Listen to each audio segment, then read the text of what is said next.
Good morning बच्चों। आज जो आपका सेशन है सैंपल पेपर है ये सीबीएसई ने जो दूसरी बार आपसे वो कराए हैं प्री बोर्ड, आपको 15 प्रश्न जो मिले थे उनका सॉल्यूशन है।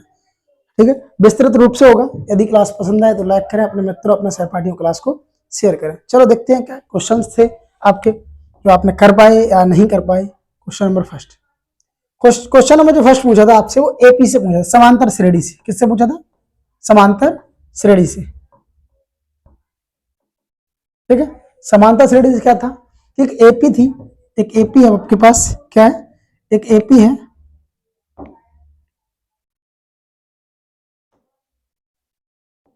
एक एपी है। एपी क्या है?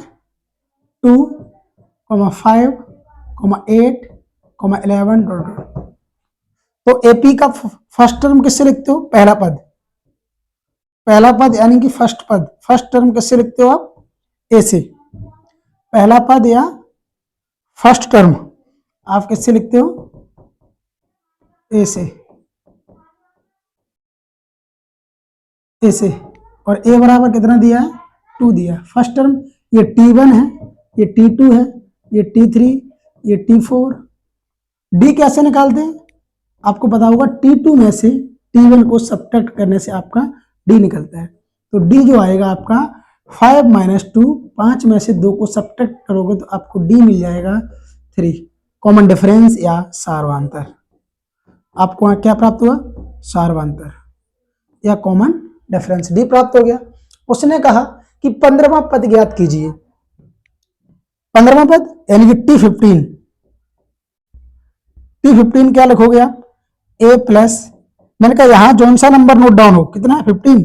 तो यहां से एक कम कर दो, 15 से बन गया तो 14, और डी से मल्टीप्लाई करा दो तो आपको मिल जाएगा T15। T15 ए की वैल्यू क्या है? 2 है, प्लस 14, और डी की वैल्यू क्या है? 3 है, 3 रख दिया। 14 3 जा 42 प्लस 2 इक्वल टू आपको मिला 44। इसका आंसर क्या था? 44 था। क्या था? 44। ए की वैल्यू यहाँ क्या थी? 2 थी। डी की वैल्यू आपकी 3 थी। 14 से मल्टीप्लाई किया, 14 × 42 होता है 42। उसमें 2 ऐड करोगे तो आपको 44 प्राप्त हो जाएगा। और एसएन में क्या हो सकता है आपसे? एसएन सॉरी, एपी में एसएन का फॉर्मूला आपको याद होना चाहिए। एसएन बराबर n/2, 2a plus n-1 into D. ये योगफल का होगा। आपको लास्ट टर्म का पता होना चाहिए, a plus n-1 into D. आपको एस एन वाले फॉर्मूले में ही इसके एल टर्म गिवन हो तब पता होना चाहिए। तो क्या होता है? n/2 में 2a को a प्लस a रखूंगा और प्लस n-1 इंटू में डी। ठीक है, कुछ बता देता हूं मैं आपको इसमें। एस एन बराबर n/2, ये आपकी एक्स्ट्रा नॉलेज है इस चैप्टर की। एस एन बराबर n/2, इसको आप लिखोगे एल। क्या लिखोगे? एल। तो ए प्लस एल ई आपका एक और फॉर्मूला आपको मिल जाएगा। ये चीजें आप ध्यान रखें। ठीक है, ये था आपका इस चैप्टर का। Okay, next common difference. प्रत्येक कॉमन डिफरेंस क्या होता है? हर जगह समान होता है। अगर अगले पद में से पीछे वाला पद को सब्ट्रैक्ट कर दो तो कॉमन डिफरेंस डी निकल के आएगा। ठीक है, आगे क्वेश्चन नंबर 2 जो था आपका ट्रिग्नोमेट्री से पूछा था। डायरेक्ट आपको इस क्वेश्चन में ऐसा लगता है sine 60 degree into cos 30 degree plus cos 60 degree into sine 30 degree, ये दिया था। तुरंत आपको वैल्यू पुटअप करनी थी। वैल्यू पुट करने से आपको आंसर यहां प्राप्त हो जाता। साइन 60 की वैल्यू क्या है? √3/2 मल्टीप्लाई कॉस 30 की वैल्यू क्या है? √3/2 प्लस कॉस 60 की वैल्यू क्या है? 1/2। साइन 30 की वैल्यू क्या है? 1/2। ठीक है, √3 में √3 का मल्टीप्लाई करोगे, किसी भी दो नंबर पे रूट लगा है और दोनों सेम नंबर हैं, मल्टीप्लाई होता है तो दोनों का रूट का √3 में मल्टीप्लाई करोगे 3 मिलेगा आपको। कैसे? जैसे आप a का a से मल्टीप्लाई करते हो तो आपको a की पावर 2 मिलता है, उसी प्रकार आपको √3 का √3 से मल्टीप्लाई करोगे तो आपको √3 की पावर 2 मिलेगा। स्क्वायर से रूट कैंसिल हो जाएगा, आपको क्या मिलेगा? 3, क्योंकि जो रूट होता है उसकी वैल्यू होती है 1/2 और उसके ऊपर पावर 2 लगी है, पावर का पावर से मल्टीप्लाई होगा तो 2 से 2 कैंसिल हो जाएगा, यहाँ आपको मिलेगा 3। 2 का 2 से करोगे तो आपको मिलेगा 4, 1 का 1 में करोगे तो 1, 2 का 2 से करोगे तो 4। डिनोमिनेटर इक्वल है, 4 एक बार लोगे, 3 में 1 ऐड करो, 3 प्लस 1, 3 प्लस 1 4/4, ये आपका आंसर हो गया। यदि मैं आपको एक सरल तरीका इस प्रश्न में बताता हूं, यदि आपका देख लेना, इस समझ रहे हैं, अगर ये प्रश्न किसी भी प्रकार से इस प्रकार का प्रश्न आपसे ऑप्शन में पूछ लेता है तो आप डायरेक्ट टिक कैसे करोगे देखते हैं, इतना सॉल्यूशन करने की जरूरत नहीं है। यदि आपके लिए यही प्रश्न सेम ऑप्शन में पूछता है, आपको ऑप्शन में ये प्रश्न पूछता है तो कैसे इसे सॉल्व करोगे, ठीक है, तो कैसे इसे सॉल्व करोगे देखते हैं। चलो, जब आपको यही प्रश्न ऑप्शन में मिलेगा तो आप क्या करोगे, तो देखो, जब जैसे प्रश्न क्या था, sin 60, प्रश्न क्या था एक बार ये देख लो, प्रश्न क्या था तब समझ में आएगा आपको करो कैसे। sin 60 था, sin 60 डिग्री, sin 60 डिग्री था इंटू cos 30 डिग्री था, cos 30 डिग्री प्लस में cos 60 डिग्री था इंटू में sin 30 डिग्री था। ये आपके पास प्रश्न था, ठीक है। यदि ध्यान रखें कि यहां पर साइन देखें पहले कौन सा, प्लस का, सेम पैटर्न लिखा हो, एक बार साइन कॉस एक बार कॉस साइन, क्या लिखा हो, एक बार साइन कॉस एक बार कॉस साइन, तभी पैटर्न में लागू होगा आपका डायरेक्ट। नहीं तो आपने कहा था टिक ऐसे कर देना, आप ही गलत कर लोगे। पहले समझ लो कि साइन के साथ कॉस दिया और कॉस के साथ साइन दिया हो, और साइन इसमें कौन सा हो, प्लस का। जब साइन प्लस का हो तो आप, जब साइन प्लस का हो तो आप इन दोनों एंगल को 60 और 30 को ऐड कर लें। जब ये किसकी बात हो रही है, जब आपका प्रश्न ये ऑप्शन में आता है तब, न कि आपका 2 नंबर में आया और आप इस ट्रिक से कर दो कि सर आपने ही तो बोला था, ठीक है ना। तो जब आपका ये प्रश्न ऑप्शन में आता हो तो क्या करोगे, 60 में ये दोनों एंगल को ऐड कर दोगे, जब चिन्ह यहां कौन सा हो, प्लस का, तो 60 में 30 ऐड करो, कितना आ जाएगा, 90। क्या आएगा, 90। इसमें साइन पहले लगा है, साइन पहले लगा दो, और साइन 90 की वैल्यू क्या होती है, 1 होती है। सर आपने बताया था, ठीक है। तो एक और तरीके से ये प्रश्न पूछा जा सकता है आपसे, sine 60 degree into cos 30 degree, minus चिन्ह से पूछ सकता है कि cos 60 degree into sine 30 degree. अब जब यही प्रश्न आपसे माइनस चिन्ह के साथ पूछे, देखो मैंने कहा पहले जब प्लस से पूछता है तो आप दोनों एंगल को प्लस कर दो, 60 में 30 ऐड करोगे 90। इसमें सबसे पहले क्या लिखा है, साइन, साइन लिख दो, साइन 90 की वैल्यू 1 मिली, sine 60 cos 30 minus cos 60 sine 30। जब आपको माइनस चिन्ह मिले, जब आपको साइन cos के साथ क्या मिले, माइनस मिले, तो 60 में से 30 कम कर दो, कितना बचा, 30। यहाँ माइनस है तो बड़े से छोटा सब्ट्रैक्ट कर दो, कितना बचा, 30 डिग्री। आगे क्या लिखा है, साइन, तो आपको क्या मिला, साइन 30, और साइन 30 की वैल्यू क्या होती है, 1/2। साइन 30 की वैल्यू क्या होती है, 1/2। ये दो प्रश्न आप डायरेक्ट भी कर सकते हो, ठीक है। तो ऐसे जब अब इस प्रकार के प्रश्न जब ऑप्शन में आए तो आप डायरेक्ट टिक कर सकते हो सॉल्यूशन करने।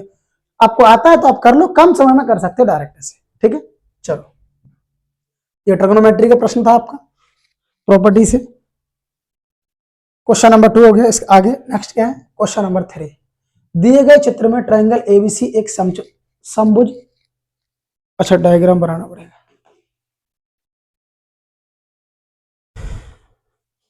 चलो देखते हैं क्या है चित्र, क्या डायग्राम है।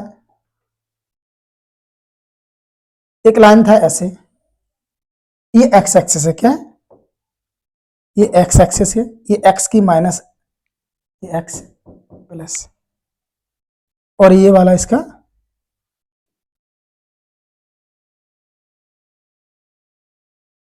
बाई एक्सिस है, क्या है, बाई एक्सिस है, ये बाई का प्लस और ये बाई का माइनस। ये आपका ओरिजिन होता है, ठीक है। एक ट्रायंगल बन रहा है, यहां कोई पॉइंट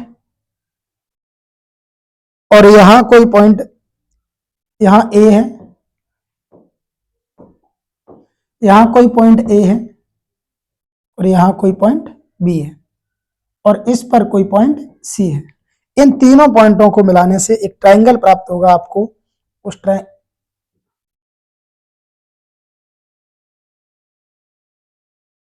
ठीक है, ये था, यही था ना आपका। आप कह रहे हैं कि यदि बिंदु ए और बी के coordinate, if point A and B के जो कोऑर्डिनेट है वो 0,3 क्रमशः है, ए के पहले 0,3, इसके जो पॉइंट है वो 0,3 और इसके जो पॉइंट है वो 0,-3। ठीक है सर, ये हो गया। अब सी के पॉइंट क्या है, मैंने लेट कर लिया x, y। क्या है, x, y है। क्या है, x, y। ये त्रिभुज कौन सा है, तो उसने बोला ये ट्राइंगल क्या, in the given figure triangle ABC is an equilateral triangle. क्या है, इक्विलेटरल ट्राइंगल। ये कैसा है, एक समबाहु त्रिभुज है। The coordinates of vertices A and B are 0,3 and 0,-3 respectively. Find the coordinates of point C. तो बिंदु सी के निर्देशांक बताएं आप, पॉइंट सी के निर्देशांक बताएं। देखो आपकी ये लाइन रही, ये रहा बी और ये रहा ए, यहां से ओरिजिन इसके पॉइंट, ठीक है, ये ऐसे मान लिया मिड पॉइंट है, इसको क्या मान लिया मैंने, डी है, क्या है, मिड पॉइंट। तो मिड पॉइंट थ्योरम पता होगी, मिड पॉइंट वाला आपको ये पता होगा कि ये 0,3 और ये 0,-3।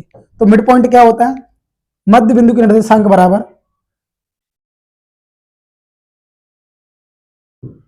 तो मिड पॉइंट क्या होता है, एक बार समझ दो। तो आपका होता है x बराबर x1 प्लस x2 बटे में 2 और y इक्वल टू में y1 प्लस y2 के डिवाइड में 2।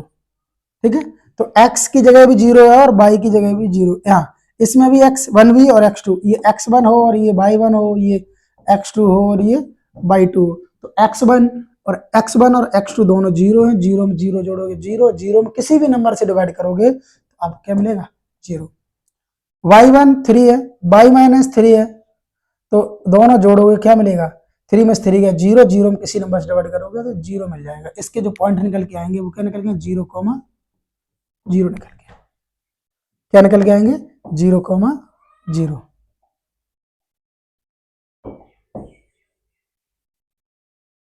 ठीक है, चलो प्रश्न को अब कराता हूं। अब प्रश्न को करते हैं स्टार्ट। तो क्या है, सबसे पहले मिड पॉइंट, मिड पॉइंट निकालते हैं इसके, midpoint of AB, AB के मध्य बिंदु, एबी के मध्य बिंदु, पेन चेंज कर लेते हूं। एबी के मध्य बिंदु क्या होंगे, तो x बराबर ये x1, ये y1, ये x2 और ये y2। क्या होता है x बराबर x1 0 प्लस 0 डिवाइड में 2, तो आपका क्या आ जाएगा, 0। y equal to y1 plus y2 divide में 2। y1 क्या है, 3 है और y2 क्या है, -3 है। प्लस होता है, प्लस माइनस क्या हो जाएगा, -3 3 में से 3 गया 0, 0 में किसी भी नंबर से डिवाइड करोगे तो क्या मिल जाएगा, 0। इसके जो पॉइंट क्या आएंगे, 0,0 आएंगे। अब क्या बोला कि इसके निर्देशांक बताने हैं। ये जो लाइन होती है ये किसके बराबर होती है, तो देखो एक चीज आप यहाँ, एक बार मैं आपको समबाहु ट्राइंगल यानी कि इक्विलेटरल ट्राइंगल के बारे में ब्रीफ में समझा देता हूँ। इक्विलेटरल ट्राइंगल के बारे में आप लोग कृपया करके समझें अच्छे से। यदि समझ में आए तो क्लास को लाइक करें, चैनल को सब्सक्राइब करें, अपने सहपाठी अपने मित्रों को क्लास को शेयर करें। देखते हैं, यहाँ मैं एक बार ट्राइंगल आपको इक्विलेटरल ट्राइंगल को समझाऊंगा। इक्विलेटरल ट्राइंगल को आप क्या क्या इसके बारे में जानते हैं, क्या क्या हम सीखेंगे इसके बारे में यहाँ, चलो देखते हैं। इक्विलेटरल ट्राइंगल, इक्विलेटरल ट्राइंगल तो मैंने एबीसी है, क्या एक इक्विलेटरल ट्राइंगल है, एबीसी एक लिख दिया मैंने। एबीसी एक कैसा है, एबीसी एक समबाहु त्रिभुज है। कैसा त्रिभुज है, समबाहु त्रिभुज है। एबीसी एक समबाहु त्रिभुज है। Triangle ABC is a equilateral triangle.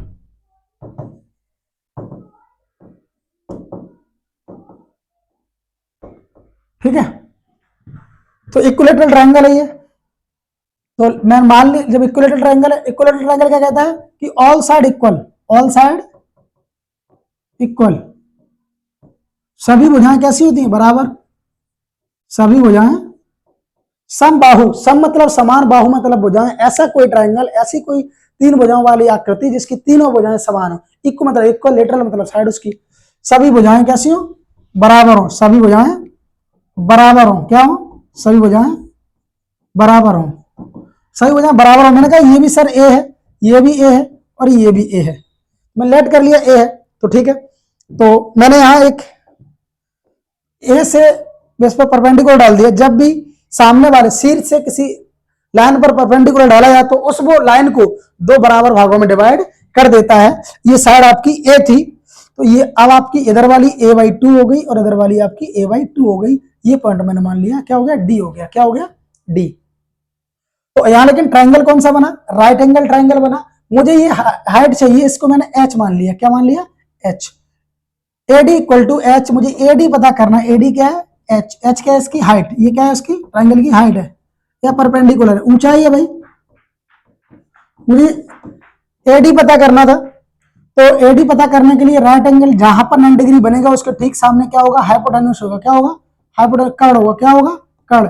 Pythagoras theorem लगाओगे तो h का स्क्वायर बराबर p परपेंडिकुलर का square plus q, h p और b का स्क्वायर, बेस, तो सबके रख दो वैल्यू। ये देखो बेस है, ये b, ये आपका h और ये p। h की वैल्यू क्या है आपकी a, तो a की पावर 2 बराबर में आपको मिला p। p की वैल्यू क्या है, p की वैल्यू क्या है h, तो h की पावर 2। b की वैल्यू क्या है a/2, तो a/2 का स्क्वायर करोगे तो a/2 का स्क्वायर, ये हो गया। तो a का स्क्वायर करोगे तो a स्क्वायर, h का करोगे तो h स्क्वायर, a/2 का करोगे तो अंश और हर का अलग अलग हो जाएगा, a का a स्क्वायर, न्यूमरेटर का करोगे a का तो a स्क्वायर, 2 का करोगे तो 4, 2 का क्या हो जाएगा 4। मुझे h की वैल्यू चाहिए, ये प्लस का इधर किसका हो जाएगा, माइनस का, तो a square minus a square by 4 equal to मिला आपको h स्क्वायर, क्या मिला आपको, h स्क्वायर।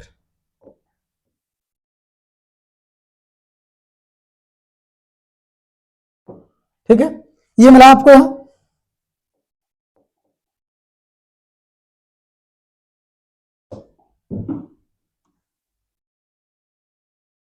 ये मिल गया।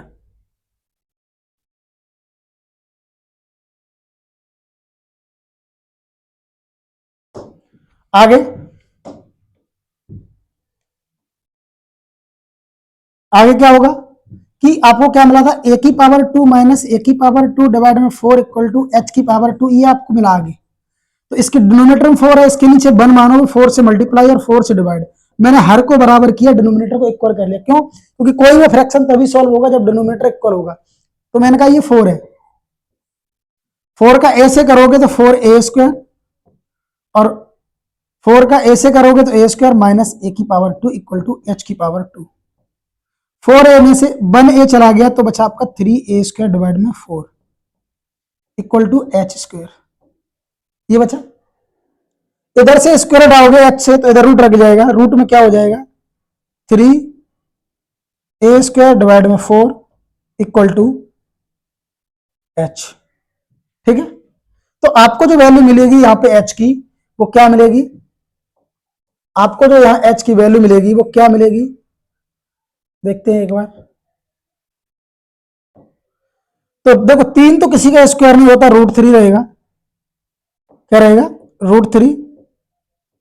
4 कितने कितने का होता है, 2 का, 2 2 जा 4, 4 का स्क्वायर रूट क्या होगा 2, a का स्क्वायर रूट क्या होगा a, √3/2, √3/2, √3/2 इंटू में a बराबर h। ये आपको हाइट मिल जाएगी, यहां से क्या मिल जाएगी, हाइट। अच्छा, अब आपको एक बात पता लगेगी, जो हाइट निकल के आती है यहीं से आपकी एक चीज और निकल के आती है कि इस ट्राइंगल का एरिया कैसे निकलेगा। अगर आप इसका एरिया निकालोगे तो क्या होता है, ये राइट एंगल ट्राइंगल है और ऐसे कितने हैं, 2 है, एक ये रहा और एक ये रहा, तो मुझे 2 into 1/2 B base into height हो जाएगी, क्या हो जाएगी, बेस इंटू हाइट। तो 2 से 2 कैंसिल, बेस कितना है आपका a/2, और हाइट कितनी है आपकी √3/2 मल्टीप्लाई में ए, 2 का 2 में मल्टीप्लाई होगा तो 4, √3/4 ए का ए में होगा तो ए की पावर 2। तो ये आपका क्या निकल गया था यहाँ से ही इक्विलेटरल ट्रायंगल का एरिया का फॉर्मूला भी इसी प्रोसीजर से निकलेगा, ठीक है। नहीं तो आप रट लेते हो √3/4 ए स्क्वायर। तो आपको मैंने प्रयास किया था यहाँ इक्विलेटरल ट्रायंगल को समझाने का, तो मुझे सिर्फ चाहिए थी ये हाइट। क्या चाहिए थी? ये हाइट आपको निकालने के लिए मैंने आपको इतना पढ़ा दिया। तो h बराबर √3/2 इंटू ए, ये किसी भी समबाहु त्रिभुज की हाइट होती है, ठीक है। चलो आते हैं हम आप प्रश्न में वापस। तो इसकी जो हाइट होगी वो क्या होगी? √3/2 इंटू में ए क्या होगी? √3/2 इंटू में ए साइड, ठीक है। तो क्या करें, इन दोनों के बीच की दूरी दे रही है, ठीक है। तो इसमें डिस्टेंस फॉर्मूला लगा दूं मैं, ठीक है सर लगा दे। तो √3/2 इंटू में ए इक्वल टू जो आपको मिलेगा x का 0 में करोगे 0, y का 0 में करोगे तो 0। देखो जब यहां x 0 है तो y भी आपका, देखो यहां भी तो x आपका ये y क्या होगा? 0 ही होगा। क्या होगा? x, 0 होगा। क्या होगा? x, 0। x पे ओनली x कोऑर्डिनेट ही होगा, तो क्या हो जाएगा? x, 0। तो x में 0 बढ़ाओगे तो x की पावर 2, x की पावर 2, ठीक है। x की पावर 2 हो जाएगी। क्या होगा? x की पावर 2 हो जाएगा। और जो आप स्क्वायर करोगे, क्या करोगे? दोनों साइड का अगर स्क्वायर कर दोगे या स्क्वायर से रूट कट जाएगा तो √3/2 इंटू में a बराबर x बचेगा। ये रहेगा आपका। बताओ क्लियर हुआ?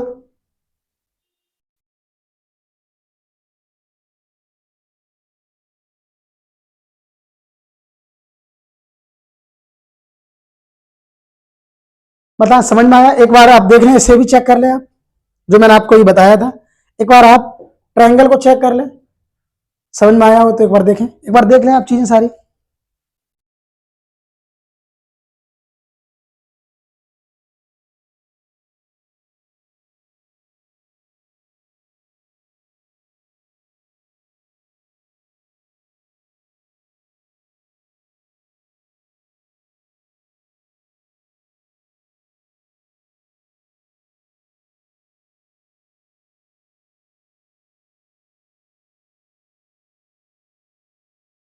ठीक है, ठीक है। आगे देखो, जहां थे हम,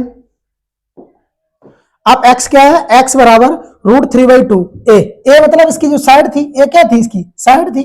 अब साइड आप क्या निकाल सकते हो? इन दोनों के फॉर्मूले से। तो साइड जब निकालोगे, ए बी के बीच की दूरी निकालोगे, डिस्टेंस बिटवीन ए बी के बीच की दूरी ए बी निकालोगे तो क्या होगा? रूट में 0 में 0 जाएगा 0, और 3 -3 माइनस प्लस 3 का होल स्क्वायर।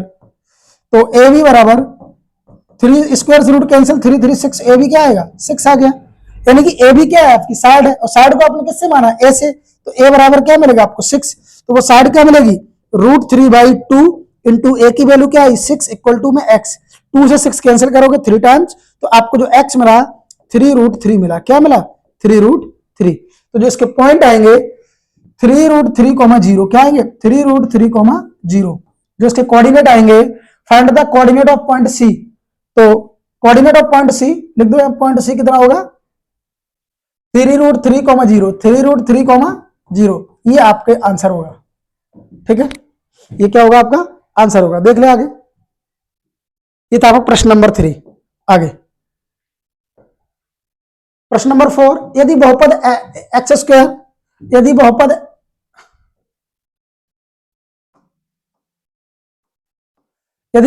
x की, यदि कोई पॉलिनोमियल है, यदि क्या है?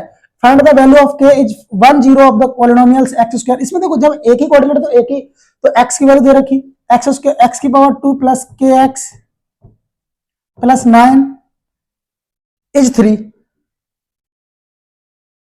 अच्छा ये k जो इज 9, तो x की वैल्यू क्या दे? देखो यदि बहुपद x स्क्वायर प्लस kx 9 का एक शून्य 3 हो, एक शून्य 3 है तो इसे वो संतुष्ट कराएगा। तो मैंने कहा कि x इक्वल टू आपका 3 रख दे, तो k की वैल्यू आ जाएगी। तो शून्य के बराबर, तो एक्स स्क्वायर प्लस के एक्स प्लस 9 इक्वल टू 0 हो जाएगा। एक्स की वैल्यू 3 होगी, 3 का स्क्वायर प्लस के इंटू एक्स की value 3 plus 9 is equal to में 0। 3 का स्क्वायर 9 प्लस 3 के प्लस 9, 9 9 या 18 इक्वल टू 0, 19 उधर 18 उधर जाएगा, 9 और 9 18 उधर जाएगा, किसका हो जाएगा माइनस का, इधर बचेगा 3 के, 3 से 18 काटोगे 6 टाइम, के बराबर आपका क्या आ जाएगा -6 आएगा। क्या आ जाएगा, के बराबर -6। किसकी वैल्यू पूछी, तो वैल्यू ऑफ के, तो यहाँ सिर्फ वैल्यू के की पूछी थी, ये आपका आंसर होगा इसमें, ठीक है, ये आपका आंसर होगा। आगे क्वेश्चन नंबर 5, निम्नलिखित वितरण का बहुलक, मॉड पूछा गया है। क्या पूछा गया है, मॉड। क्या पूछा आपसे, मॉड पूछा है। मॉड देखो बहुत आसान होता है निकालना।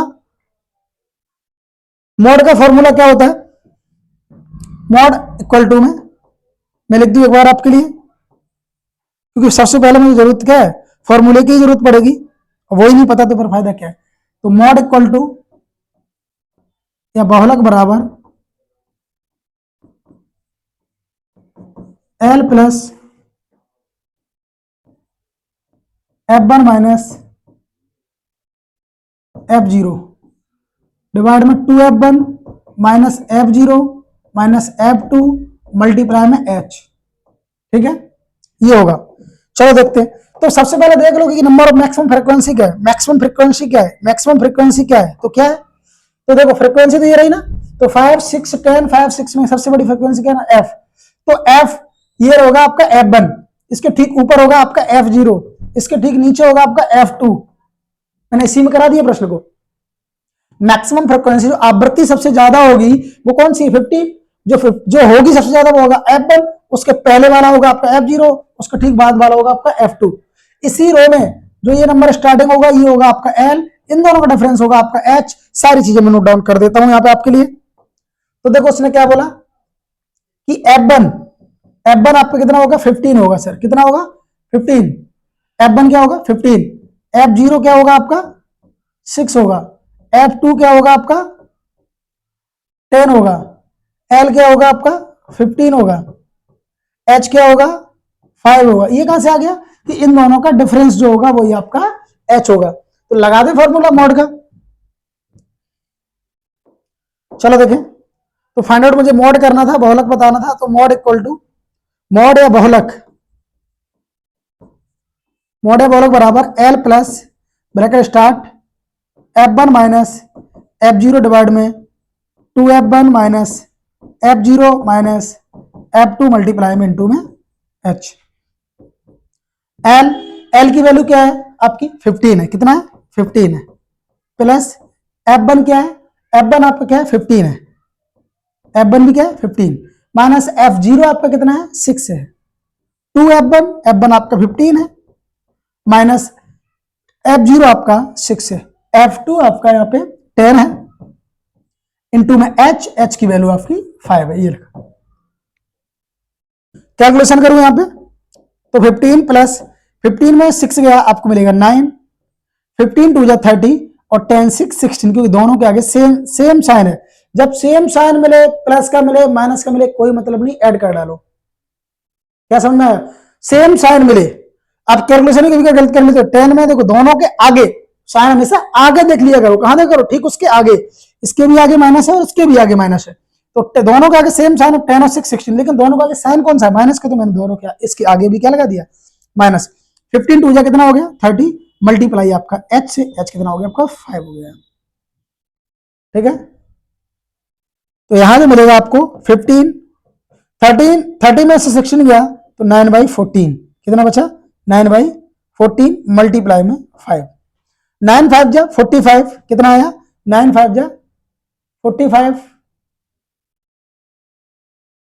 9 5 जा 45, 9 5 जा 45, तो इसे जो लिखेंगे 15 प्लस 45/14, 14 से डिवाइड कर दो, 14 3 जा 42, 14 3 जा 14 3 42, बची 3, पॉइंट लगा दिया 0, 14 दूनी 28, बची 2, पॉइंट लगाया 0 बढ़ जाएगा, 14 एकम 14 बचा 6 और 14 सत्ते सॉरी 14 चुक 56, ये 3.214, इसको डिवाइड करने पे आया तो जो आपको मॉड मिला, जो आपको बहुलक मिलेगा वो क्या मिलेगा, 15 प्लस 3.214। आंसर जो एग्जैक्ट आएगा 15 में 3 ऐड करोगे 18.214, ये आपका यहाँ पे आंसर होगा। एक बार देख लें क्या समझ में नहीं आया।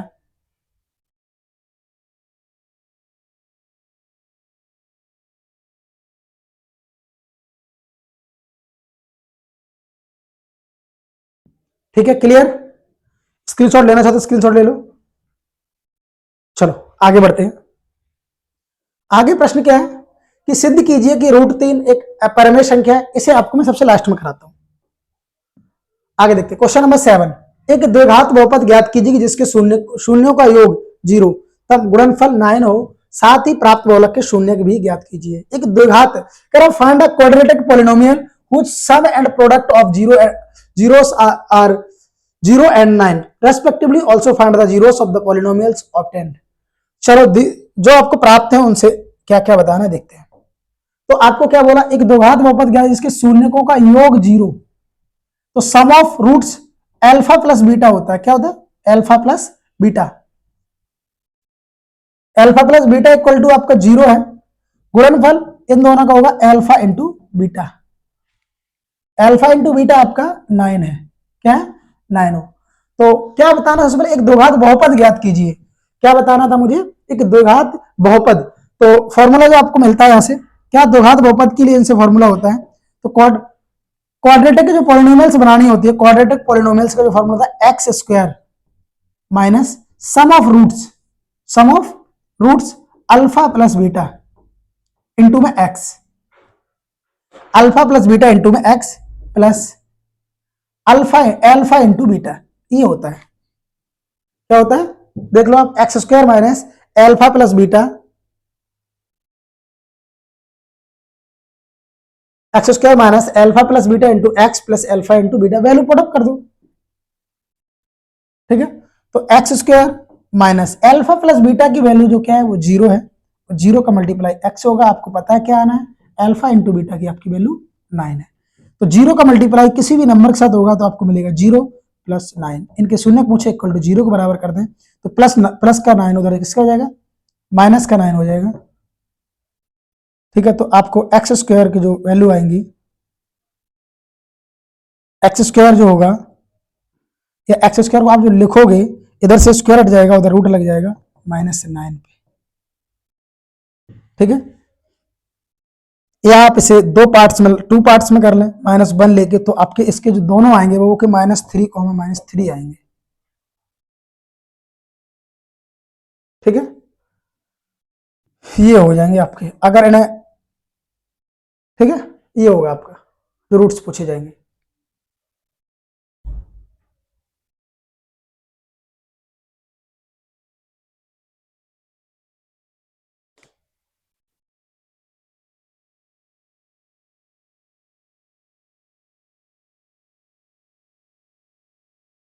या आप थोड़े अलग तरीके से करोगे तो आयोटा में आएगा, क्योंकि आपको आयोटा की वैल्यू क्या होती है, आई स्क्वायर इक्वल टू -1 होता है। क्या होता है, आई स्क्वायर इक्वल टू -1। इतना आपसे पूछेगा नहीं, तो इसे मैं लिख दूंगा एक्स स्क्वायर -1 जो है इसे लिखूंगा -1 मल्टीप्लाई 9, तो 9 बन जा एक्स स्क्वायर, तो 9 बन जा 9 ही होगा। और इसकी वैल्यू क्या है, आई स्क्वायर, तो एक्स स्क्वायर रूट में आई स्क्वायर मल्टीप्लाई में 9, तो रूट लगेगा तो प्लस माइनस आएगा, 9 कितने को 3 का 3 आई, तो जो आपको मिलेगा +3i और -3i। ठीक है, नहीं तो वो जो बताया था वैसा भी हो सकता है और ऐसे भी हो सकता है, पॉसिबिलिटी इसकी है। आयोटा के बारे में आपको शायद 11th में पढ़ने को मिलेगा। ठीक है, देख लें जो भी है। आगे 8 क्वेश्चन नंबर, एक पासा एक बार फेंका जाता है। पासा वाला प्रश्न के लिए मैंने आपको प्रोबेबिलिटी की कंप्लीट क्लास करा रखी है। यदि आपने क्लास प्रोबेबिलिटी की नहीं देखी है या प्रायिकता वाली क्लास नहीं देखी तो सबसे पहले जाके प्रोबेबिलिटी की क्लास देखें, जिससे आपको पता लगेगी प्रोबेबिलिटी में प्रश्न बनाए कैसे जाते हैं।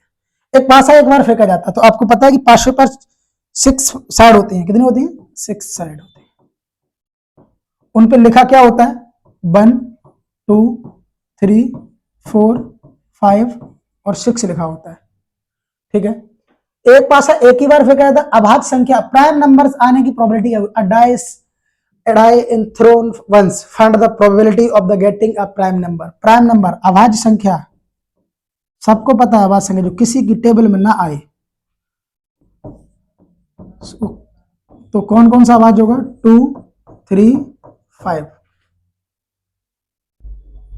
प्रोबेबिलिटी ऑफ प्राइम नंबर की तो कॉल टोटल रेंडमली आउटकम्स तो कितने होंगे, 1, 2, 3, 4, 5, 6 होंगे। एक बार उछाला जाएगा तो 6, 2 बार 36 और 3 टाइम्स 216 होगा, ठीक है। तो ये हो गया। अब इसमें से आउटकम कितने, 1, 2, 3, 3/6, 3 1 जा 3, 3 2 जा 6। ये मैंने आपको डायरेक्ट करा दिया क्लास में, जिसने क्लास देख के गया होगा उसने आंसर डायरेक्ट कर लिया होगा 1/2, ठीक है। नहीं देख के गया था तो फिर उसे पता लग रहा होगा, मैं देख लेता तो बढ़िया रहता। Question number 8। क्वेश्चन नंबर 9 आगे क्या है कि पॉइंट ए 2, और बी 8, 4 को 1:2 के रेशियो में 1:2 के अनुपात में आंतरिक रूप से विभाजित करने वाले बिंदु के निर्देशांक ज्ञात कीजिए। बिंदु ए को ए 2, और बी 8, 4 को 1:2 के अनुपात में आंतरिक रूप से विभाजित करने वाले बिंदु के निर्देशांक बताएं। Find the coordinates of the point dividing A 2, and B 8, 4 internally in the ratio 1:2। Internally division हो रहा है इनका, क्या हो रहा है, एक कोई लाइन है, मैंने कहा सर ये लाइन है, क्या चाहिए, एक लाइन है, इसका एक पॉइंट ए ये रहा और एक पॉइंट बी ये रहा, तो ए के पॉइंट क्या होंगे 2, बी के क्या होंगे 8, 4 होंगे। इनका रेशियो जो होगा 1:2 होगा, ठीक है। तो क्या फॉर्मूला होता है, तो डिवाइड कहां से होगा, इस पॉइंट से होगा, इसके पॉइंट होंगे x, y। तो क्या होता है फॉर्मूला इंटरनल डिवीजन का, चलो देखते हैं। x इक्वल टू इसे अगर आप ये तो m मान लें, इसे n मान लें, x1 n plus x2 m divide में m प्लस n। जो y होता है y2 n मल्टीप्लाई में, इसमें मल्टीप्लाई होता है ये, ठीक है ना, प्लस y1 m डिवाइड में m प्लस n, ये होता है, ठीक है। आगे कंटिन्यू करें, ठीक है। चलो देखते हैं, एम एन ये रहा, ये x1 रहा, ये y1 रहा, ये x2 रहा, ये y2 रहा। चलो करते हैं, तो x बराबर, ये आपके फॉर्मूला लगेगा इसमें, तो x बराबर x1 की वैल्यू क्या है 2 मल्टीप्लाई n की वैल्यू क्या है 2 प्लस x2 कितना है 8, m कितना है 1, m प्लस n 2 और 1 3, तो x इक्वल टू 2 2 जा 4 प्लस 8 1 जा 8 डिवाइड में 3, x इक्वल टू 8 4 जा 8 और 4 12/3, 3 4 जा 12, x बराबर आपका 4 आ गया, क्या आ गया 4 आ गया। ऐसे ही y इक्वल टू y1 क्या होगा, लगा दो डायरेक्ट फॉर्मूला, तो आपको लिखा ही है ना, ये लिखा y2 4 m1, ठीक है।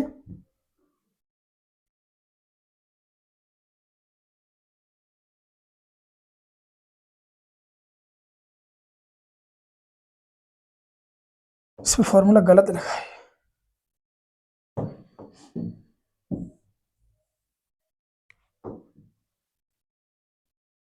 y1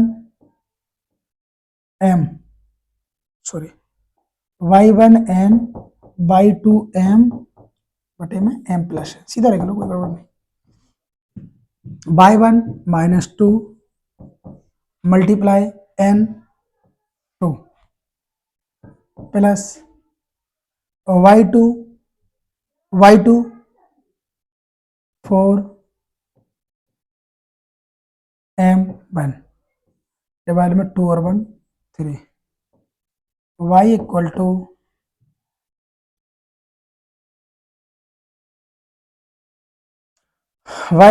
टू टू जा 4 plus 4 y3 y equal to क्या हो गया 0। जो पॉइंट आपके आए जो बिंदु आपको प्राप्त हुए वो क्या हुए 4,0 क्या हुए 4,0।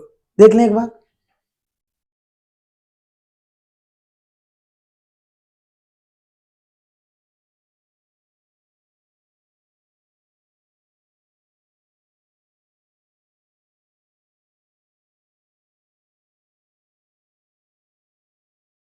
ठीक है, क्लियर। ये आपके हो गए 4,0। आगे क्वेश्चन नंबर नेक्स्ट। टेन मेरा एक्स और वाई के लिए हल कीजिए। उसने बोला नहीं कि किस मेथड से करना है, आपके पास 2 मेथड होते हैं। ठीक है, विस्थापन विधि और बजोड़न विधि, सब्लिमेशन और, ठीक है, इन 2 विधियों से। उसने बोला नहीं किससे करना है, तो 2 बार प्रश्न लिखा है, मैं तो एक ही बार लिखूंगा। 2x plus y is equal to में 6 इक्वेशन नंबर 1 हो गया। ये x plus y equal to 5 equation number 2 हो गया। मुझे सॉल्व करने के लिए x या y दोनों इक्वेशन बराबर चाहिए। देखो बराबर है, सेम चिन्ह के साथ है। अगर दोनों में चिन्ह सेम हो, समान चिन्ह हो, तो हमेशा सब्ट्रैक्शन पे कैंसिल होगा, डिफरेंट हो तो ऐड करने पर होगा। लिख दो समीकरण 1 से समीकरण 2 घटाने पर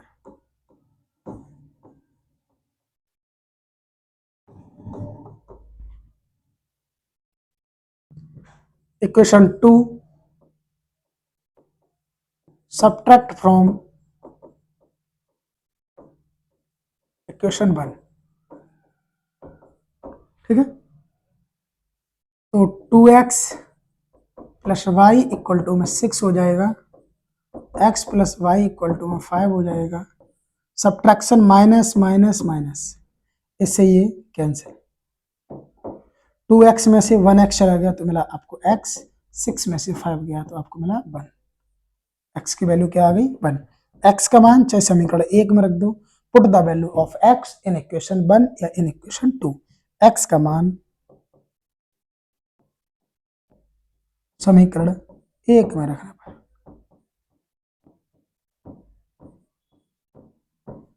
आप 2 में रख लेते आसान था, 2 में भी रख सकते थे। Put the value of x, put the value of x in equation 1। 2 multiply x की value 1 plus y equal to 6। 2 बन जाए 2, 2 प्लस का उधर जाएगा तो किसका हो जाएगा माइनस का, तो y इक्वल टू 2 बन जाए 2, 2 प्राप्त होगा। 2 बन जाए 2, 2 प्लस का उस तरफ जाएगा 6 की तरफ, 6 माइनस 2, 6 में से 2 गया तो क्या मिला 4 मिला। आपके जो सॉल्यूशन होंगे वो 1,4 होंगे। क्या होंगे x और y की वैल्यू 1,4 होगी। ठीक है, ये रहा आपका प्रश्न। देख लें समझ में आया है तो क्लास को लाइक करते करें। यदि आप इस चैनल पर नए हैं तो क्लास को चैनल को सब्सक्राइब करें। चलो क्लास के नेक्स्ट प्रश्न पहुंचते हैं। Question number 11। सिद्ध कीजिए कि किसी त्रिभुज की एक भुजा के समानांतर एक रेखा दूसरी भुजाओं को विभिन्न बिंदुओं पर प्रतिच्छेद करती है तो वह दोनों भुजाओं को समान अनुपात में विभाजित करती है। चलो देखते हैं। कोई ट्रायंगल की बात हुई है तो ट्रायंगल में एक बार ड्रॉ करता हूं। ये रहा ट्रायंगल।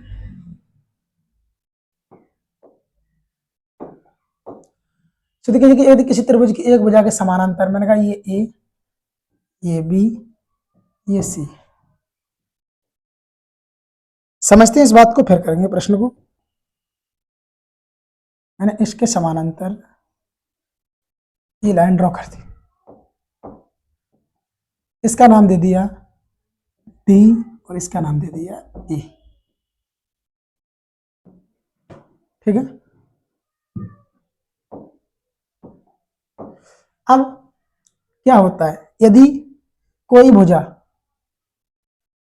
कोई साइड अगर किसी भी त्रिभुज के त्रिभुज में यदि उस एक भुजा के समानांतर एक लाइन ड्रॉ कर दी जाए तो वो शेष दो भुजाओं को बराबर बराबर भागों में डिवाइड कर देती है। ये वो बिंदु जो उनके मध्य बिंदु कहलाते हैं। क्या कहलाते हैं? मध्य बिंदु। और अगर मैं इस बार लाइन के बारे में इससे कंपैरिजन कराऊं तो आप हमेशा ध्यान रखना कि जो डीई, अगर इस लाइन को पता हो और ये लाइन कभी पूछे आपसे, मिड पॉइंट थ्योरम भी यही होती है कि डीई इक्वल टू 1/2 BC होगा। क्या होगा? 1/2 BC। एक तो ये आपको पता होना चाहिए, ये मिड पॉइंट थ्योरम इसी से निकल के आती है, डी इक्वल टू 1/2 BC। लेकिन आपके इस क्वेश्चन में इसका कोई रोल नहीं है, मैंने बता दिया आपको यहाँ पे बस। ठीक है, हाँ, आगे अब क्या होगा, इसमें सिमिलरिटी लग जाएगी। देखो इस चीज में क्या है, जब और एक और की चीज कि जब लाइन पास होती है तो ये वाला एंगल डी और बी दोनों इक्वल होते हैं। Angle of A D E, angle of A D E बराबर हो जाएगा angle of A B C के, angle of A B C के। और दूसरी चीज ये वाला भी A E D, angle of A E D बराबर हो जाएगा angle of A C B के। ठीक है, जब दो एंगल बराबर है तो सिमिलरिटी लगेगी। ठीक है, क्या लग जाएगी? सिमिलरिटी, दोनों एक दूसरे के सिमिलर हो जाएंगे। कैसे हो जाएंगे? सिमिलर हो जाएंगे, समरूप हो जाएंगे। कैसे हो जाएंगे? सिमिलरिटी लग जाएगी। तो अब जब सिमिलरिटी लग जाएगी तो आपका प्रश्न भी सॉल्व हो जाएगा। चलो प्रश्न को सॉल्व करते हैं, एक बार देख लो, किसी को नोट डाउन करना हो तो नोट डाउन कर लो।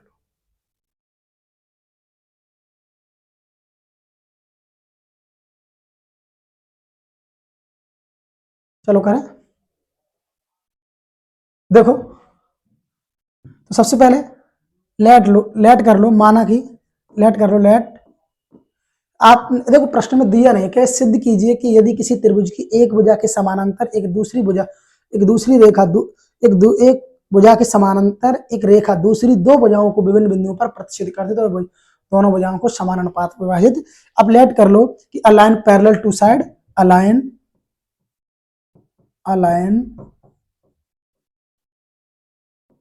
पैरेलल टू साइड, किसके पैरेलल? बीसी के। A line parallel to side BC. ठीक है, बीसी, तो इसे क्या लिख देंगे? DE parallel BC. क्या लिख देंगे? DE parallel BC. अब ये कट क्या करेंगे? B and C, B sorry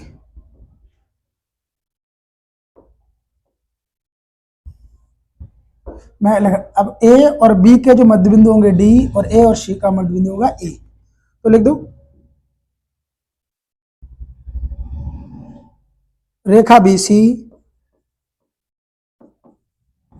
Rekha BC sorry Rekha DE, Rekha DE parallel BC. ठीक है, तो ये ए बी का मिड पॉइंट क्या होगा? ए बी का मिड पॉइंट होगा डी और ए सी का मिड पॉइंट होगा आपका ई।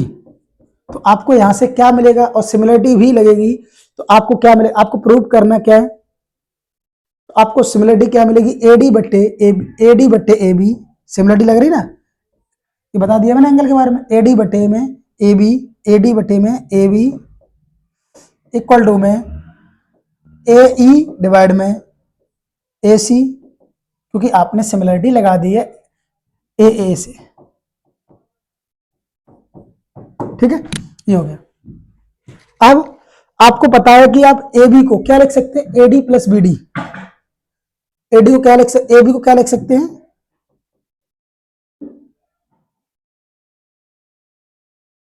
ए बी को AD plus B D,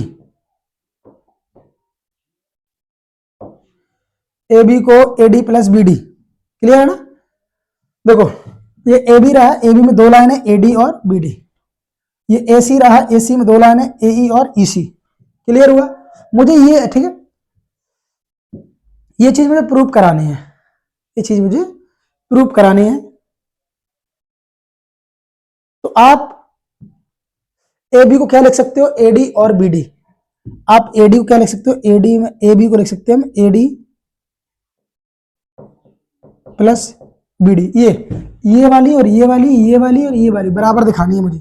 AD को मैं लिख सकता हूं, ए बी को एडी प्लस बीडी बराबर में ए ई को मैं लिख सकता हूं, ए ई को नहीं, ए ई सॉरी, इसे ए सी को लिख सकता हूं ए ई प्लस ई सी सी ई। ठीक है, प्रश्न को थोड़ा सा ऊपर करते हैं। आगे क्रॉस मल्टीप्लाई करोगे तो आपको एडी, यहां क्रॉस मल्टीप्लाई कर लोगे, एडी का होगा ए ई से प्लस सी ई से, इधर भी ए ई का होगा एडी से प्लस बीडी से।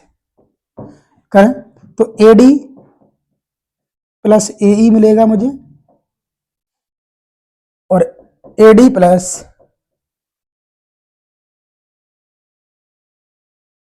सीई मिलेगा। ए का एडी से करेंगे तो ए ई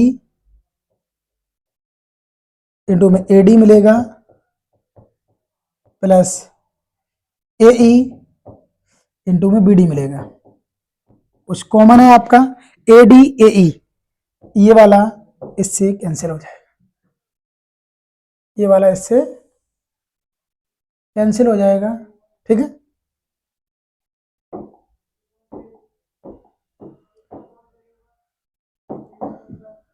तो आपको जो मिलेगा A D into CE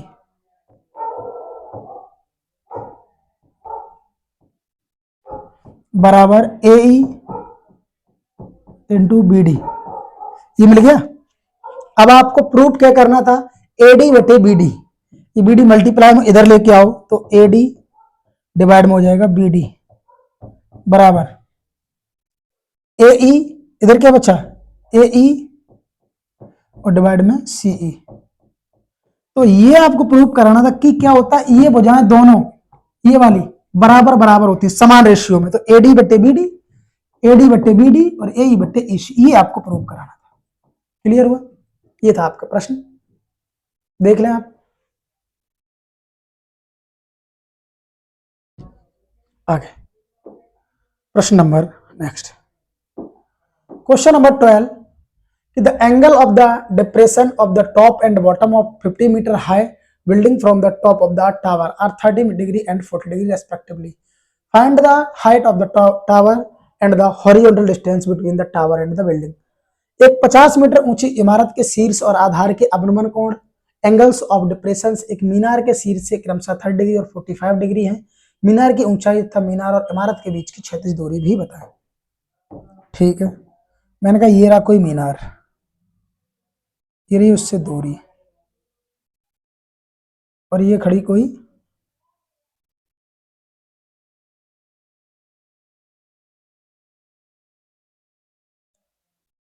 building. ठीक है, एक ये एंगल बनेगा और एक ये एंगल बनेगा।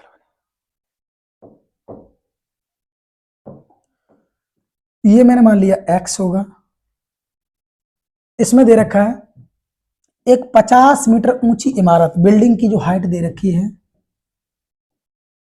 50 मीटर है। ये ए बी, ये सी डी ई। ठीक है, एक 50 मीटर ऊंची हाई बिल्डिंग के शीर्ष का मतलब ये टॉप और आधार के अवनमन कोण क्रमशः बोले हैं, तो ये आपका हो जाएगा 30 डिग्री और ये आपका हो जाएगा 45 डिग्री। चलो देखते हैं, तो इसकी मैंने हाइट मान ली, ये लेट कर लो, माना कि height of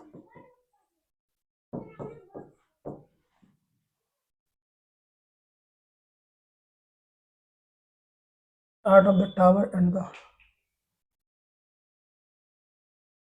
height of tower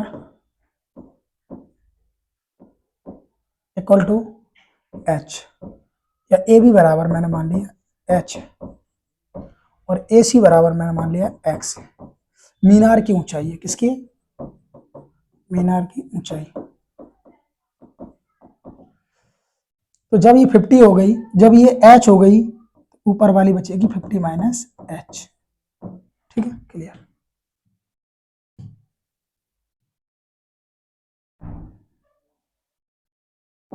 चलो देखते हैं। इन ट्राइंगल ए सी ई,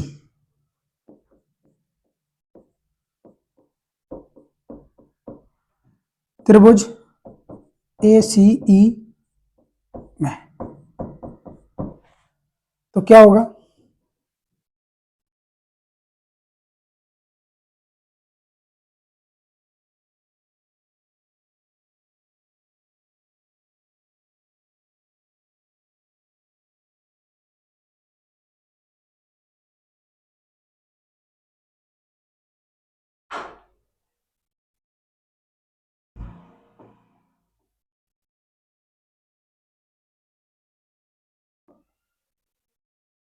इसमें कुछ इमारत, शीर्ष और आधार के अवनमन को है।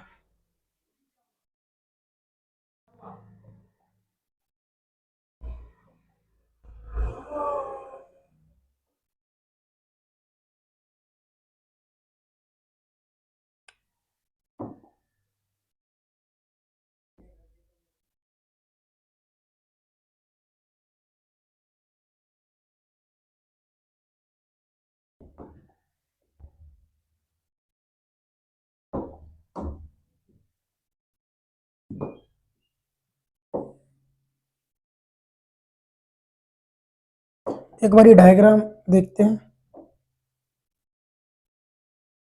डायग्राम ऐसा बनना चाहिए 45 डिग्री के साथ।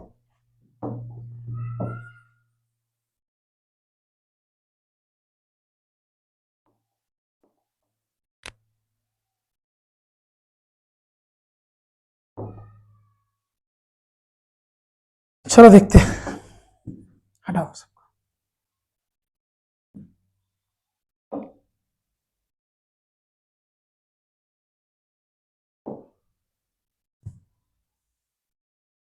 ये रहा, ये तो आपका 30 डिग्री रहेगा, लेकिन इसके साथ जो बनाएगा वो 40 डिग्री बना लेगा। कितना बनाएगा? 40 डिग्री। ये आपकी एक्स हो जाएगी, ये आपकी एच हो जाएगी, ये आपकी 50 माइनस एच रहेगी। ये ए बी सी डी और ई। ठीक है, तो इन ट्राइंगल ए बी सी में करोगे। Now in triangle ABC, ABC में करोगे तो लेट कर लिया, एबीसी में करोगे तो लंब बटे आधार, परपेंडिकुलर अपॉन बेस किस में आता है? 10 में, और थीटा कितना? 45। 10 45 डिग्री बराबर एच बाई एक्स। क्या होगा? H by x. 10 45 की value 1, H by x. X बराबर क्या आ गया? एच आ गया ऐसे। ठीक है, 10 30 डिग्री 50 माइनस एच। ठीक है, इसमें लगा लेंगे 50 माइनस एच बटे में एक्स। तो 10 30 की वैल्यू होगी आपकी 1/√3 इक्वल टू में 50 माइनस एच, और एच को क्या लिख सकते हैं? एक्स। एक्स, एक्स के यहाँ क्रॉस मल्टीप्लाई करोगे, एक्स का एक्स होगा एक्स, √3 होगा तो 50 √3 का एक्स में होगा माइनस √3x। इधर लेके आओगे तो x प्लस √3x मिलेगा बराबर 50√3। तो √3 प्लस 1 हो जाएगा, और x की कॉमन ले लोगे, x ही आ गया 50√3 डिवाइड में √3 प्लस एक्स 1। ठीक है, तो हट गया यहाँ से, ये मल्टीप्लाई में था, कहाँ गया? डिवाइड में। आपको जो x की वैल्यू मिली या रैशनलाइज कर दो 50√3 से √3 प्लस 1 रहा, इसे √3 माइनस 1 से मल्टीप्लाई और √3 माइनस 1 से डिवाइड कर दो। तो 50 का √3 में होगा, √3 50 हो जाएगा और 50 √3 का माइनस होगा, माइनस 50 रूट में 3 हो जाएगा। ये √3 a प्लस बी और a माइनस बी होगा, तो a का स्क्वायर माइनस b का स्क्वायर हो जाएगा। ठीक है, अब 150 x बराबर मिलेगा आपको 150 माइनस 50√3 डिवाइड में रूट स्क्वायर से रूट कैंसिल, 1 का स्क्वायर 1 ही होगा, 3 में से 1 कम करोगे तो 2 आएगा, ऊपर से मैंने 2 कॉमन ले लिया तो यहाँ हो गया 75 और यहाँ हो गया 25 या 2 कॉमन ले लिया ना, 50√3 डिवाइड में 2 से 2 कैंसिल, ही आ गई आपकी x की वैल्यू 75 माइनस 25√3।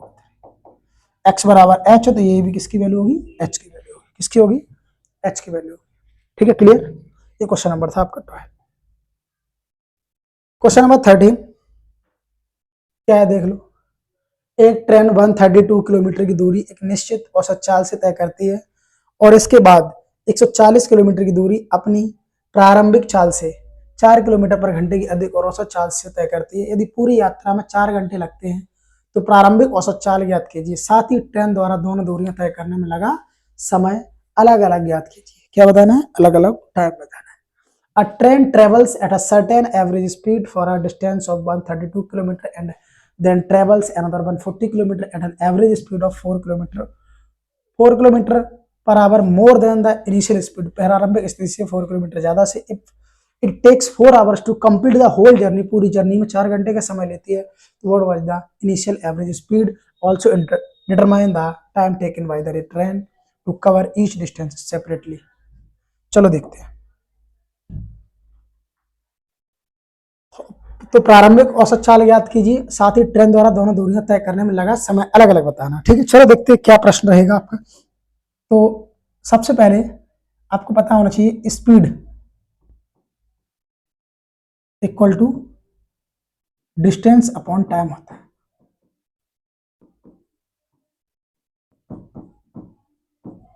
चाल बराबर दूरी बटे समय होता है। क्या होता है, चाल बराबर दूरी बटे समय। तो चाल बराबर, अब मुझे यहां बात किसकी कर रहा है, टाइम की, इसकी बात कर रहा है टाइम की।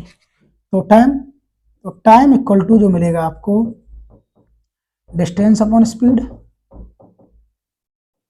डिस्टेंस अपॉन स्पीड, समय बराबर आपको मिल जाएगा दूरी बटे चाल। ठीक है, चलो अब स्टार्ट करते हैं। लेट कर लेंगे, let initial speed, initial speed क्या होगी उसकी, इनिशियल स्पीड प्रारंभिक चाल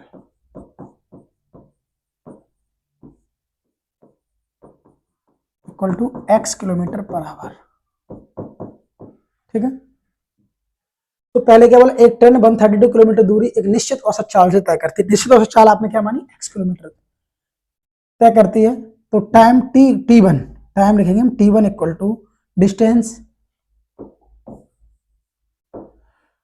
d इक्वल टू दूरी, distance d equal to 132 kilometre. ठीक है, स्पीड इक्वल टू आपके ऊपर लिखी हुई है।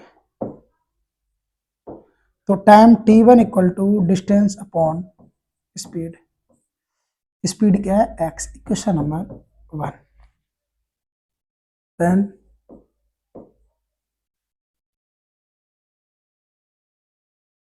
मोर देन होती है फाइनल स्पीड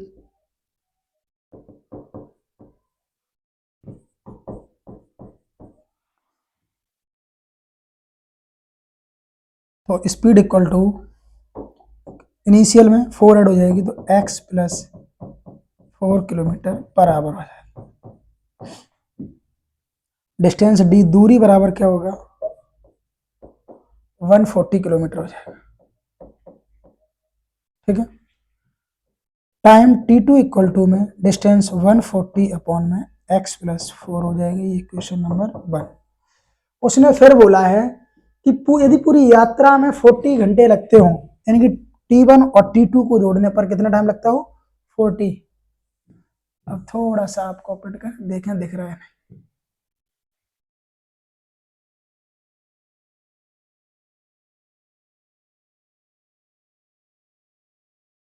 ठीक है। अब add equation 1 and 2, add equation 1 and 2, समीकरण 1 व 2 को जोड़ने पर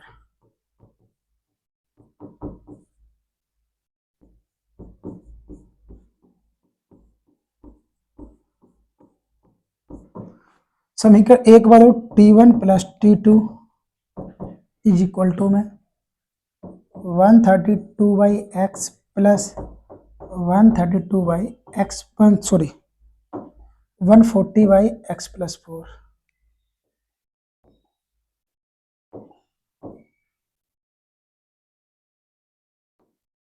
140 by x plus 4। t1 plus t2 given है आपको, t1 plus t2 equal to 4 our.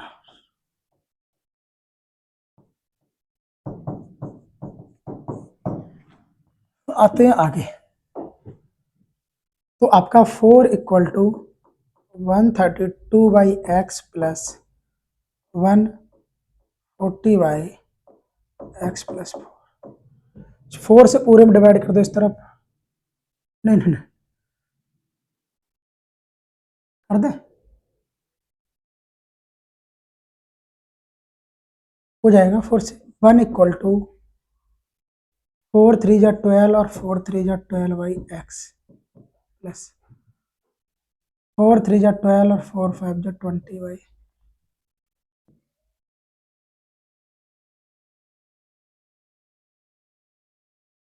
ये नहीं करो, चलो क्रॉस मल्टीप्लाई कर लेते हैं इसमें। 132 का x होगा तो 132x, 132 का 4 से होगा तो 132 4 प्लस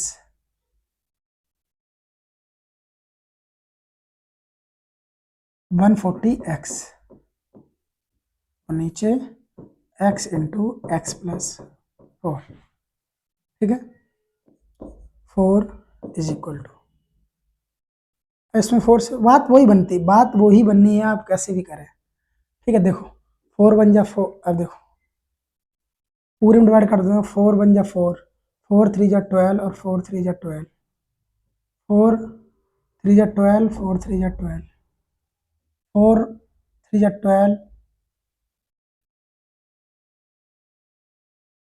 कटेगा नहीं।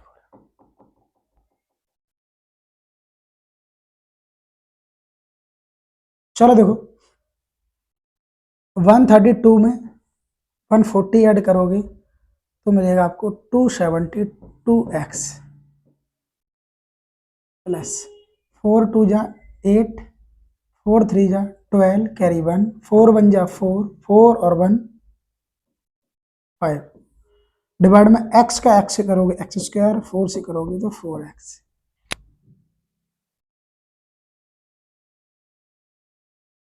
वो तो रहा था डिवाइड, 4 1 जा 4, 4 6 जा 24, 4 8 जा 32, 4 1 जा 4, 4 3 जा 12, 4 2 जा 8, सही था। तो 1 एक्स स्क्वायर का इसके नीचे 1 मान लगोगे तो बचा 1 equal to 63x plus 132 divide में एक्स स्क्वायर प्लस 4x, नीचे एक cross multiply, x square plus 4x equal to 63 plus 132, सारे टर्म प्लस के इधर लाओगे तो इसके हो जाएंगे माइनस के, 63x x square plus 4x minus 63 x equal minus 132 equal to में 0। 63 से 4 जाएगा 59।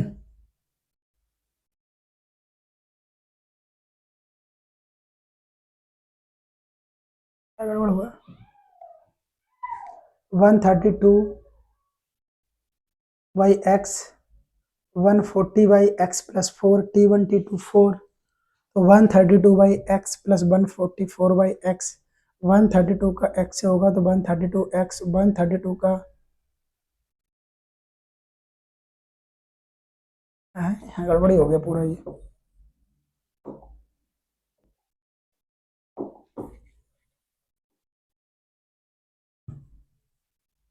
चलो थोड़ा जल्दी कर देते हैं। 4 equal to 132 by x plus 140 by x plus 4, कर दो क्रॉस मल्टीप्लाई। 4 इक्वल टू 132 का 132 इंटू एक्स प्लस 132 मल्टीप्लाई में 4 प्लस 140 इंटू में एक्स, अच्छा कुछ छूट गया था उस टाइम, एक्स का एक्स में करो एक्स स्क्वायर 4x हो गया। ठीक है, मैंने ऐसे काटा था 4 8 जा 4 3 जा 12 बचा 2, अच्छा फिर से नहीं कटेगा यहाँ, 4 3 जा अच्छा 14 सही कट जाएगा, 4 3 जा 12 बची, 4 3 जा 12 बचा 1 हो गया 12, 4 3 जा 12 और 4 3 जा 12 और यहाँ होगा 35। शुरू में दिमाग भी शुरू हो जाता है। 33x प्लस 34, 4 3 जा 12 कैरी 1, 4 3 जा 12 1 13। ठीक है, अच्छा 4 से 4 सीधे कर देता मैं, प्लस 35x और ये जो रहा आपका एक्स स्क्वायर प्लस 4x था, सामने क्रॉस मल्टीप्लाई करा, अच्छा ये तो 4 खत्म ही हो गया, बराबर 1, x square plus 4x equal to 33x plus 35x plus 132। इन दोनों को ऐड करो तो 5 3 8 3 3 60x प्लस 132, ये इधर लेके आओ तो x square plus 4x minus 68x minus 132 बराबर 0। सॉल्व करोगे तो एक्स स्क्वायर 68 में 4 जाएगा, माइनस का 64x माइनस का 132 इक्वल टू में 0।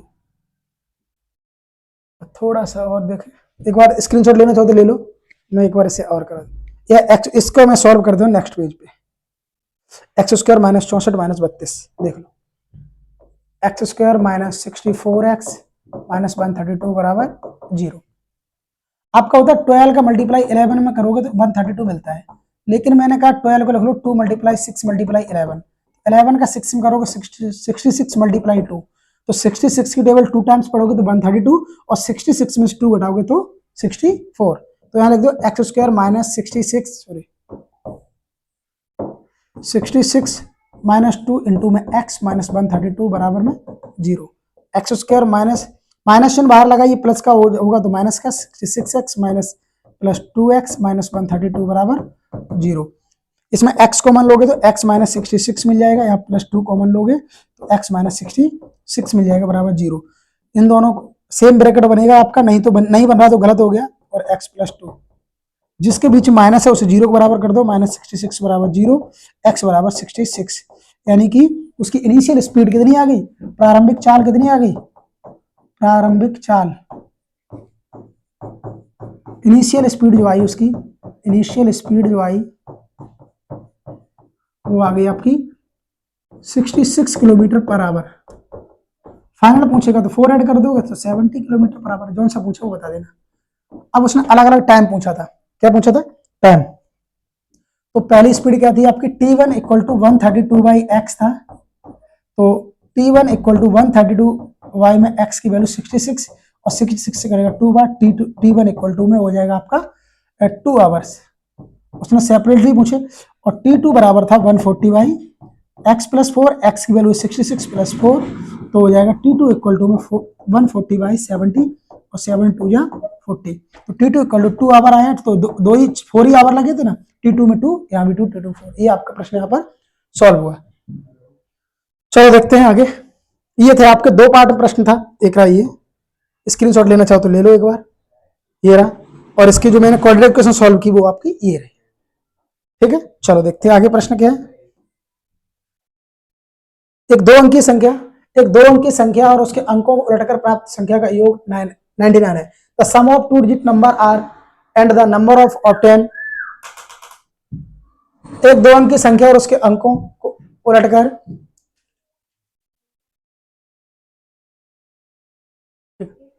और टाइम बोर्ड। चलो आगे का 9।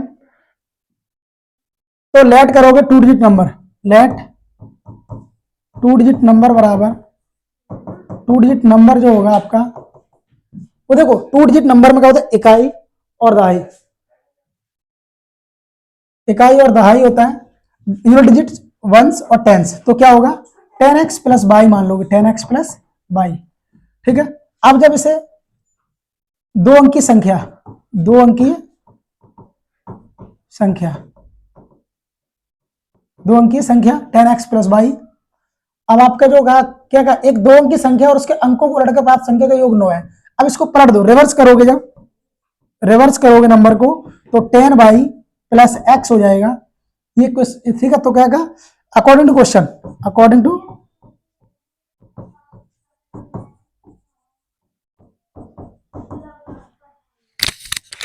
अकॉर्डिंग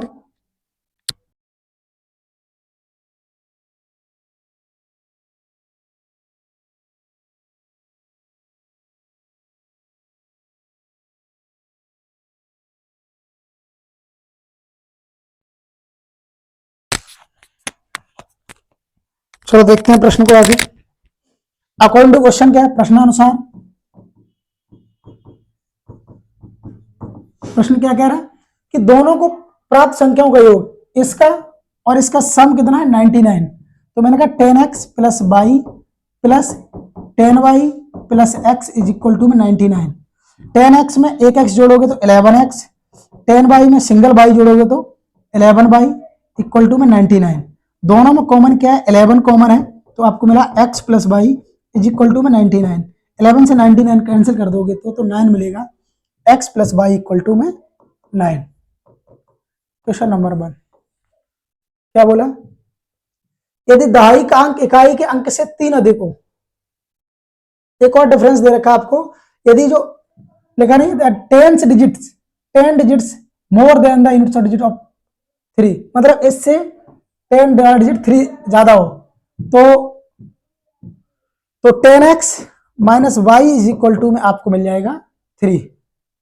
ठीक है, ये क्वेश्चन 2 मान लो, सॉल्व कर लो इक्वेशन 1 एंड 2 को। देखो बाई सेम है, चिन्ह लग रहा है। Add equation 1 and 2, add equation 1 and 2, समीकरण 1 व 2 जोड़ने पर, समीकरण 1 व 2 जोड़ने पर, ठीक है, समीकरण 1 2 जोड़ोगे तो x प्लस बाई बराबर 9 और 10x minus y equal to में 3, जोड़ दो।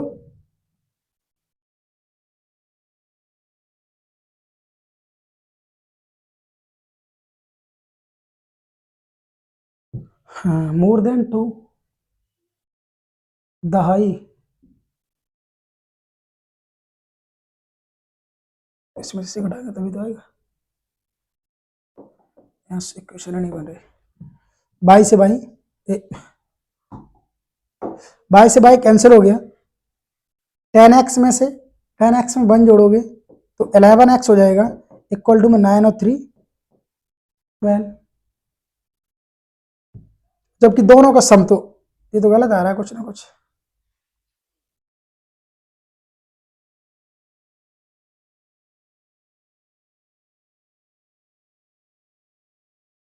x प्लस बाई,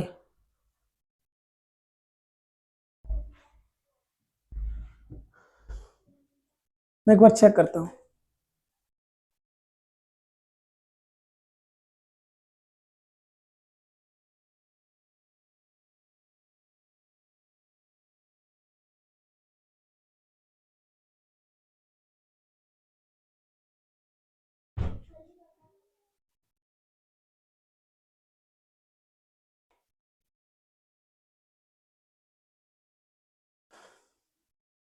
ठीक है, क्वेश्चन तो ठीक है। अरे इन दोनों को अगर सॉल्व करोगे तो यहां मुझे नहीं मिल रहा है। चलो देखते हैं क्या होगा फिर।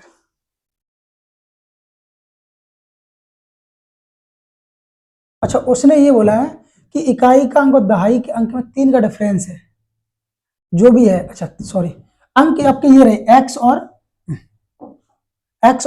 बाई, एक्स और बाई में 3 का डिफरेंस है, तो अच्छा ये लिखना था। अरे भाई, उसने ये बोला कि डिजिट में डिफरेंस है, तो मैंने नंबर ले लिया x minus y equal to में 3। ये था इक्वेशन 1। एड इक्वेशन 1 एंड 2 कर दो फिर से। Add equation 1 and 2, 1 and 2, x plus y equal to में 9, x minus y equal to में 3। ऐड करोगे तो बाई से बाई कैंसिल, x 2x हो जाएगा, 9 में 3 ऐड करोगे तो 12, 2 6 जा 12। x की वैल्यू क्या आ गई 6। Put the value of equation 1। तो 6 प्लस वाई इक्वल टू में 9, 6 प्लस का उधर जाएगा, किसका हो जाएगा माइनस का, y इक्वल टू मिलेगा आपको 3। नंबर पूछा है तो यहाँ रख दो वैल्यू। x की वैल्यू क्या है 6, तो यहाँ रखोगे तो 10 मल्टीप्लाई 6 और y की वैल्यू क्या है 3। 10 6 या 60 और 3 ऐड करोगे तो आंसर आ जाएगा आपका 63। क्या आएगा 63। ये था आपका प्रश्न। इसका अंतिम प्रश्न ये रहा विद्युत अवयव में। इसका आप सिर्फ क्या पूछा, मीन पूछा है। क्या पूछा है, मीन। कैसे मीन निकालोगे, 2-3 तरीके बताए थे, इसमें एक पार्टिकुलर ये नहीं कह रखा कि आप इसी विधि से बताएं। तो कौन सी विधि का इस्तेमाल करोगे देख लेते। चाहो तो डायरेक्ट कर लो। आप इसमें सबसे पहले क्या निकालोगे, लाइट जो देखा है आयुकाल, इसका मध्यमान निकालोगे एक्स आई। 0 में 20 ऐड करोगे, 20 का हाफ करोगे, 10 डिफरेंस कितने का 20 का, डिफरेंस कितने का 20 का, 20 ऐड कर दो, 10 20 30 30 20 50 50 50 70 70 90 90 91 10। ठीक है, ये हो गया एक्स आई हो गया, एफ आई हो गया। डायरेक्ट मेथड करना चाहो डायरेक्ट कर लो, आप ए लेट करके करना चाहते हो ए लेट करके कर लो। तो मैंने कहा यदि इसी में मैं क्या कर लूं, एक्स एफ आई एक्स आई कर दो डायरेक्ट। लो मैं कर देता हूं, 10 का 10 में करोगे, आप जैन से करना चाहे कर ले, मैं डायरेक्ट कर। 35 का 3 में करोगे तो 105 हो जाएगा, 105 और ये 0 पीछे। 5 का 5 में करोगे 25 हो जाएगा, 1 0 और 1 0 डबल 0 हो जाएगा। 6 का 7 में करोगे 6 7 42 हो जाएगा, डबल 0 यहाँ भी हो जाएगा। 3 का 9 में करोगे 27 हो जाएगा, यहाँ भी आपको डबल 0 मिलेगा। 15 का 11 में करोगे 165 हो जाएगा, 0 पीछे आ जाएगा। ये यहाँ निकलेगा सिग्मा एफ आई एक्स आई। ये रहा आपका सिग्मा एफ आई, मुझे लग रहा है 100 होगा, सॉरी ज्यादा है। 5 और 5 10 की 0 कैरी 1 1 और 1 2 2 3 5 5 6 11 11 5 16 16 और 4 20 200। कितना हो गया 200। Sigma F I 200। इसे ऐड कर लो, 0 5 और 5 10 के 0। इतना बड़ा इरेजर हो जाता है कभी कभी। 0 5 और 5 10 का भी 0 कैरी 1 6 और 1 7 7 और 7 14 14 और 7 21 21 और 1 22 कैरी 2 2 और 1 3 2 5 4 9 और 9 3 12। ये हो गया आपका। आप क्या निकालते हो, माध्य बराबर एक्स बार बराबर sigma F I x I divide में सिग्मा एफ आई। तो आपका हुआ 12 2 0 0 डिवाइड में 200। डबल से डबल कैंसिल, इससे करोगे 2 6 12 2 1 2। आपको एक्स बार आएगा वो आ जाएगा आपका 61। कितना आ जाएगा 61। ये था आपका प्रश्न। ठीक है, ये आपके प्रश्न कंप्लीट हो गए। यदि आपको क्लास पसंद आई हो तो क्लास को लाइक करें, चैनल को सब्सक्राइब करें, अपने मित्रों अपने सहपाठियों क्लास को शेयर करें। Thank you for watching.